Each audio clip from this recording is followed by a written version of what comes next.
Good morning, Church on the Hill. We're here together again for a testimony from one of our church members. Different perspective from different people, and that's why we're looking over the next 10 weeks of having 10 different people, of coming and being able to share with them how they came to embrace the idea of giving in their lives. And sometimes it comes from someone who is very near or around us that we carry down through the years. This morning we have Miss Darlene, and she's going to share from that perspective at this time. Okay.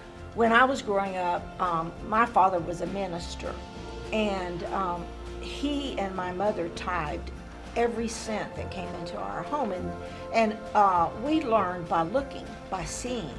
And then of course as we got older, we learned in Sunday school by the word that it was a commandment.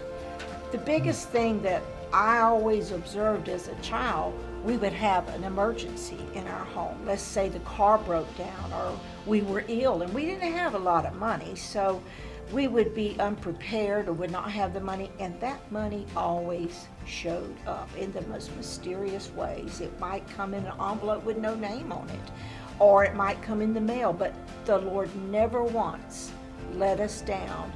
And so we were taught that, and I believe it very much so, that you can never outgive God. It's His in the first place, and it's just a commandment, and it should make you joyful that you can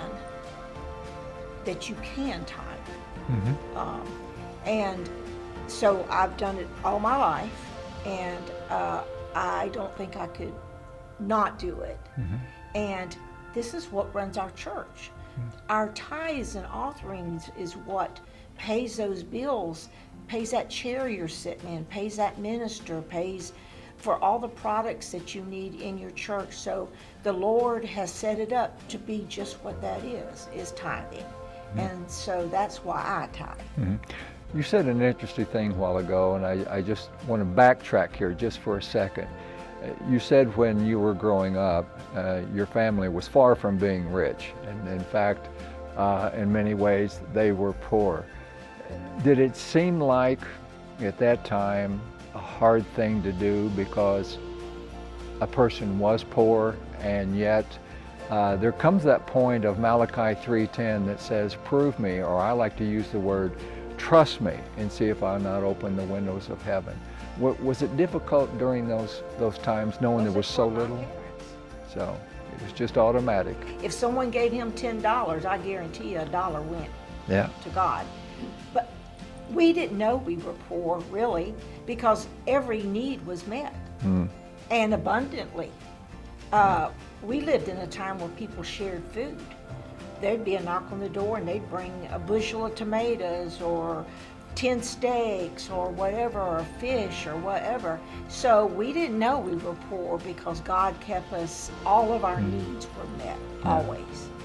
Fantastic, and I couldn't agree more with what she's just said. And I'm sure some of you out there resonate also with what she's just shared. And so for that, we're grateful, Miss Darlene, for your coming and sharing with us, and may you folks have a great Sunday.